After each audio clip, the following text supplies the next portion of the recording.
Greetings, my dear viewer. You're on the channel The Price of Cheating. The channel is for those who appreciate traditional family values and condemn adultery. So be sure to subscribe to the channel. Let's get started. As the garage door creaked open, Marcus straightened his tie with precision, pausing to take one final glance at his reflection in the hallway mirror. The man staring back at him was calm and determined, a picture of the persona he needed to project tonight. His descent down the stairs was slow and measured, each step carrying the weight of the night's significance. At the base of the staircase stood Emma, her face alight with a mixture of curiosity and suspicion. "What's with the suit?" she asked, her gaze flicking over his meticulously polished appearance. "I have plans," he responded, his voice steady and inscrutable. "Plans?" she repeated, her brow furrowing. "We don't have anything scheduled. What's going on?" Her confusion was palpable, etched into her features. "I've got a date," Marcus said plainly, his tone betraying no emotion. Without pausing to elaborate, he strode toward the door, the sound of his shoes against the hardwood deliberate and unwavering. Emma's expression morphed from bewilderment to fury in an instant. "A date? With who?" she shouted, her voice climbing in pitch. "What the hell, Marcus?" He didn't slow down, didn't turn to face her. Her words barely registered as he crossed the threshold and closed the door behind him with a sharp slam. Her outraged cries echoed through the house, but a faint smile crept onto his lips. She hadn't been fast enough to stop him, though he knew her anger would propel her into action. That was precisely what he counted on. Emma wouldn't grasp his intentions, not yet, but she would. Soon. Sliding into his Silverado, Marcus started the engine, its low growl resonating in the still night air. He pulled out of the driveway with purpose, the tires squealing slightly as he accelerated away from the house. His mind buzzed with grim satisfaction as he left Emma's stunned and furious visage behind. This was just the beginning, a prelude to something far greater. Things hadn't always been like this. When Marcus first met Emma, he had been utterly captivated by her. They'd crossed paths at a business conference 5 years ago, where her magnetic presence, quick wit, and effortless charm had left an indelible impression on him. She seemed flawless, an embodiment of everything he had ever wanted. Their whirlwind romance led to marriage within a year, and Marcus was certain he had found his partner for life. But as the years rolled on, the foundation of their relationship began to crack. 7 years into their marriage, the signs of trouble emerged subtly at first. Late nights at the office, cryptic texts, and the secretive smiles she gave her phone. Marcus dismissed them initially, unwilling to confront the possibility that Emma might be slipping away. That illusion shattered when his friend Trevor spotted her at a bar, laughing and drinking with a man Marcus didn't know. When confronted, Emma had waved away his concerns. "That's just Dominic, a co-worker," she had said with a dismissive tone. "You're overreacting." Her casual dismissal stung, but Marcus wasn't blind to the truth. The tipping point came one evening when Emma arrived home unusually late. While she showered, Marcus took her phone and scrolled through her messages. What he discovered confirmed his worst fears. Emma's relationship with Dominic was far more than professional. She had saved Dominic's contact as Deborah in a feeble attempt at subterfuge. The messages were incriminating, each word like a dagger. "One man can't satisfy me. I need more. I've tasted him, and now I crave more. He makes me feel alive in ways Marcus never could." The betrayal was devastating, but Marcus didn't confront her outright. Instead, he chose a different path. He wouldn't yell or beg. He would wait, watching and planning. From that moment, a quiet resolve took root in him. He began documenting her every move, her clandestine meetings, the affectionate exchanges with Dominic, the secret rendezvous. It was excruciating to act the part of the oblivious husband, but Marcus played the role with precision, every step serving his growing plan for retribution. Walking away would never suffice. Emma needed to experience the pain she had inflicted on him. Tonight marked the first step in Marcus's carefully laid strategy. While Emma paced the living room, fuming and confused, Marcus arrived at an upscale restaurant popular among her colleagues. He wasn't there to eat. At a discreet corner table, Victoria waited for him. She was the private investigator Marcus had hired weeks earlier to track Emma and Dominic. Sliding a thick folder across the table, Victoria offered him a grim nod.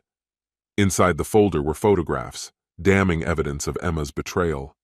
The images showed Emma and Dominic sharing intimate moments, laughing over drinks, sneaking kisses in dim parking lots, disappearing into hotels together. But tonight wasn't about confronting her with the evidence. Not yet. Tonight was about laying the groundwork for what came next. Hours later, Marcus returned home to find Emma waiting on the couch, her arms folded tightly across her chest. The storm brewing on her face spoke volumes. She leapt to her feet as he stepped inside, her anger boiling over. "Where have you been?" she demanded, her voice sharp with accusation. "Who said I was coming back?" Marcus replied coolly, his tone cutting through the tension like a blade. Her anger wavered, giving way to something more vulnerable. "What are you talking about?" she asked, her voice softening as she looked at the man before her, a man she no longer recognized. Her voice quivered as she asked, "What is this supposed to mean?" He responded with an icy calm. "It's time you got a taste of your own actions." His tone was even, almost detached. "You were the one who wanted freedom, weren't you? You made it clear that one man could never be enough for you." Her complexion drained of color, and her hands trembled. "What are you trying to say?" she murmured. Marcus's voice turned sharp, his words laced with bitterness. "I'm talking about Dominic. Don't act like you didn't see this coming. Did you really believe I wouldn't find out?" Emma froze, her eyes wide with disbelief. The room grew unbearably still, the charged silence amplifying her shock. She opened her mouth to reply, but nothing emerged. "I've known for months," Marcus continued, relentless. "Every excuse, every falsehood. I saw through it all. I watched as you tiptoed around, pretending to be someone else. And you know what? You were right about one thing. No single man could ever fulfill you. But not because of me. It's because no one will ever trust you again."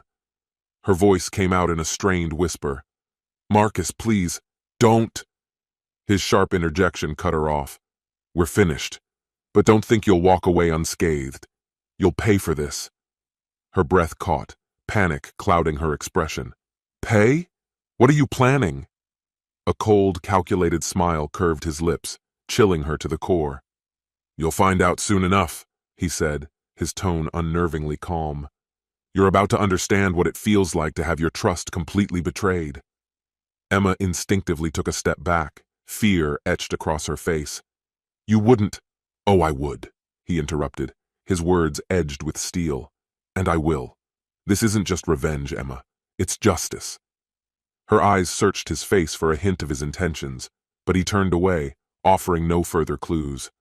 The finality in his actions left her rooted in place, overwhelmed by the uncertainty of what lay ahead. In the days that followed, Marcus maintained an air of normalcy. To the outside world, everything seemed untouched, but behind closed doors, his plan unfolded with ruthless precision. Quietly, he dismantled Emma's life piece by piece. He orchestrated outings with other women, just subtle enough to inflame her jealousy but too vague to confront. Financially, he made deliberate moves, draining their shared accounts and reassigning assets in preparation for a divorce that would leave her stranded. Yet his most devastating weapons weren't monetary, they were psychological. Marcus played a series of mind games that gradually broke down Emma's composure. He vanished for days without explanation, dropped cryptic remarks about new relationships, and acted as though everything was perfectly normal when he returned. Emma's confidence, once unshakable, began to crumble. Desperation set in as she scrambled to regain the control slipping through her fingers. Weeks of relentless torment brought her to a breaking point. One evening, she finally broke. "Marcus, please," she sobbed, her voice trembling as tears streamed down her face. "I made a mistake. But I love you. We can fix this. Please, let's fix this." Marcus leaned in close, his voice a quiet, cutting whisper. "You don't get it, do you? This isn't about love. It's about making you feel the pain you so casually inflicted on me." Her knees gave way, and she collapsed to the floor, her cries filling the room. Marcus stood unmoved, his heart hardened.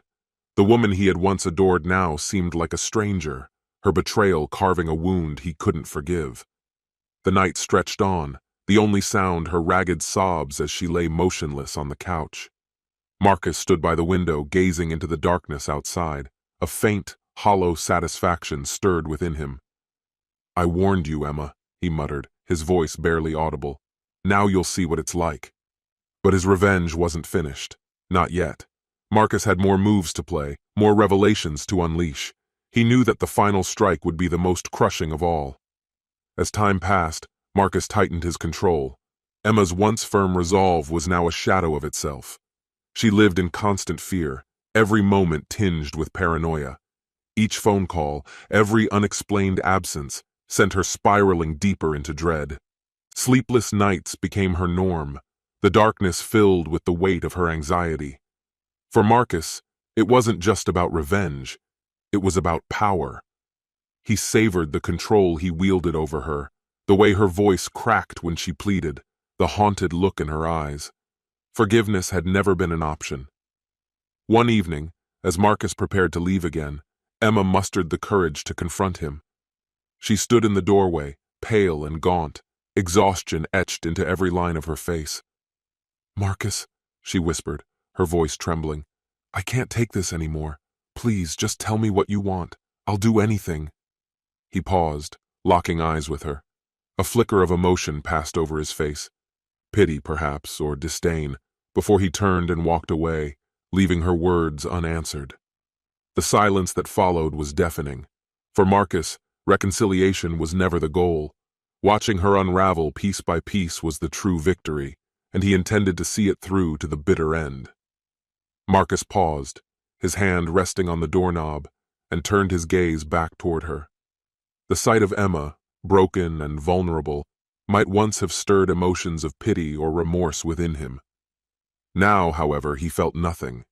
His heart had become a fortress, reinforced by months of calculated planning and steely determination. "What I want," Marcus said, his voice steady and unyielding, "is for you to truly understand the consequences of your choices." "You destroyed us, Emma," he continued, his words sharp and precise, cutting through the air like a blade. "You chose him over me. You tore apart everything we built, and now you're dealing with the aftermath." Emma's voice wavered as she responded, her head shaking in desperation. "I know I made a mistake. I ruined everything. But Marcus, I still love you. Can't you see that? Please tell me how we can fix this." A cold smile curved his lips. "It's far too late for that," he replied, his tone final and unrelenting. "You had your opportunity. Now it's my turn." He stepped closer, looming over her as she recoiled, her breath quickening in fear. "By tomorrow," Marcus murmured, his voice low and laced with threat, "you'll realize just how far I'm willing to go." Without another word, he turned and left, the door closing firmly behind him. Emma stood frozen, her body trembling as the sound of his truck disappeared into the night. Her chest heaved with unease, uncertain of what his words implied, but sure it was nothing good. The next morning, a sharp knock at the door jolted her awake. When she opened it, a man in a suit greeted her, holding a sizable envelope. "Emma Dalton?" he asked. She nodded, her voice barely audible. "Yes. These are for you," he said, handing her the envelope. "You've been served." Emma's hands trembled as she tore the envelope open. Inside, she found divorce papers. As she skimmed through the documents, her dread deepened. This wasn't a simple divorce. Marcus was seizing everything he legally could, the house, their savings, their investments, leaving her with almost nothing. Her legs gave out, and she sank to the floor, clutching the papers. Tears streamed down her face as the reality of Marcus's machinations set in. For months, he had been methodically moving assets and closing accounts, ensuring that when the separation became official, she would be left with almost nothing. She had convinced herself she could compartmentalize her affair with Dominic, keeping it separate from her marriage. But now, the truth was glaringly evident. Marcus had been steps ahead all along, silently crafting his retaliation while she remained oblivious. With shaking hands, Emma picked up her phone and dialed Marcus. The phone rang several times before he answered. "I see you've received the papers," he said, his voice devoid of any warmth. "Marcus, please," she cried. "You can't do this to me. I have nothing left. You can't just abandon me like this." His tone turned colder. "Oh, but I can. This is the price of betrayal. You wanted more? Now you're left with less than nothing." Emma's sobs grew more desperate, but Marcus remained unmoved. "Enjoy your new life," he said before ending the call. The screen blurred through her tears as the words call ended, glared back at her. She was alone, broken, and destitute, crushed under the weight of her choices. For Marcus, the moment was bittersweet. Sitting in his new apartment, a glass of whiskey in hand, he replayed the events in his mind. Emma had once been the love of his life, but now she was a painful reminder of what he had lost. He had believed that breaking her would bring closure, a reprieve from the torment of her betrayal. But as he gazed out at the city lights, he felt only a hollow emptiness. Revenge had consumed him. With Emma's life in shambles, Marcus found himself adrift. The victory felt hollow, a triumph achieved at the expense of his own soul. The days blurred together, marked by silence and solitude. Emma had disappeared from his life, and Marcus filled his time with work and isolation. The thrill of vengeance had dissipated, leaving behind a crushing sense of loneliness. One evening, his phone buzzed with a message from Trevor, the friend who had first uncovered Emma's affair. "Hey, man, heard about the divorce. You doing okay?" Marcus stared at the message for a long time before typing a response. "I'm fine, just cut off some dead weight." But as he hit send, he knew the words were a lie. The betrayal, the revenge, the fallout, it all still haunted him. Months passed in monotonous repetition. Marcus's life remained the same: work, home, and quiet emptiness. Occasionally he heard whispers about Emma's struggles, how Dominic had left her shortly after the affair was exposed. Like Marcus, she was now alone. Yet instead of satisfaction, he felt only a deep, lingering void. One night, sitting on his balcony with the cool night air brushing against his skin, Marcus gazed out at the cityscape. The lights shimmered like distant stars, offering no solace. He exhaled heavily, reflecting on the cost of his actions. In seeking to destroy Emma, he had also destroyed a part of himself. He hadn't just lost a wife, he had lost a piece of his own identity. And as the night stretched on, he wondered if he would ever find a way to reclaim it. This concludes the story. If you like it, then put your powerful like and subscribe to the channel.